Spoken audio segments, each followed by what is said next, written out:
This Nigerian soup is so delicious. It's so flavored. I don't know how to explain it, but I think you have to test it. Stay tuned. Let me teach you how I made this Nigerian native soup that is so good. Hey, I'm Dekas and you're welcome to my channel.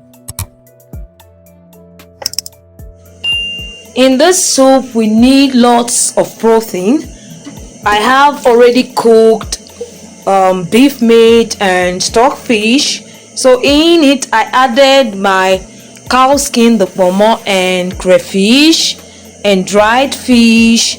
I also added seasoning cubes, then salt to taste, and also blended scotch bonnet pepper.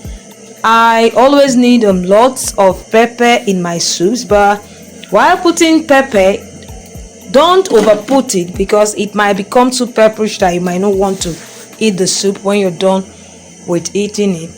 So I also added more water and then closed the pot to get boiled.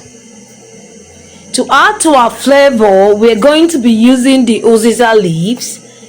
I'm going to be washing it and cutting it, putting it down to be used later in the soup. When the pot boils a bit, you add in more water to the pot and allow it to boil the more. Then you open it up and add in your Ogiri. That is the fermented castor seed. Always try and buy the original from the locals. Maybe ask around in the market if you really want to get that flavor in the soup. Okay, when we put it inside, we'll try see the way I was trying to remove everything from the wraps, and then when you do this you turn it very well and maybe allow the pot to boil more. Then we're now going to be talking about the thickener we're going to be using for the soup.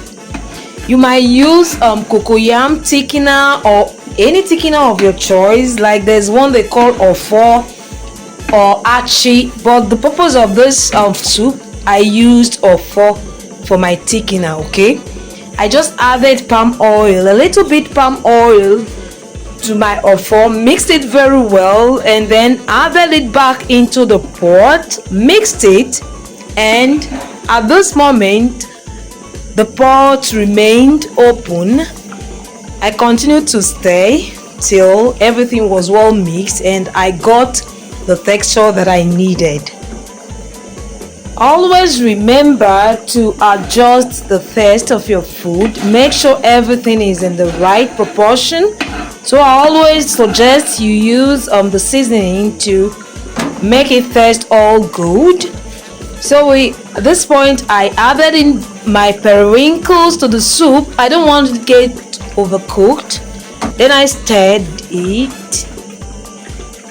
As you can see, the soup is already looking so delicious, and to tell you guys, this soup was so flavored.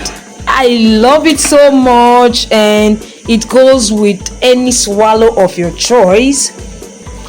So now everything is all set. I'm adding back my sliced Uziza leaves to the soup and I stirred. Just cook like a minute and my soup was all done. That is just it, guys. That is all that about the soup. Hey, thank you so much for always watching my recipe. Thank you, I really appreciate. Please guys, don't forget to like, comment, share and subscribe to my channel. Bye.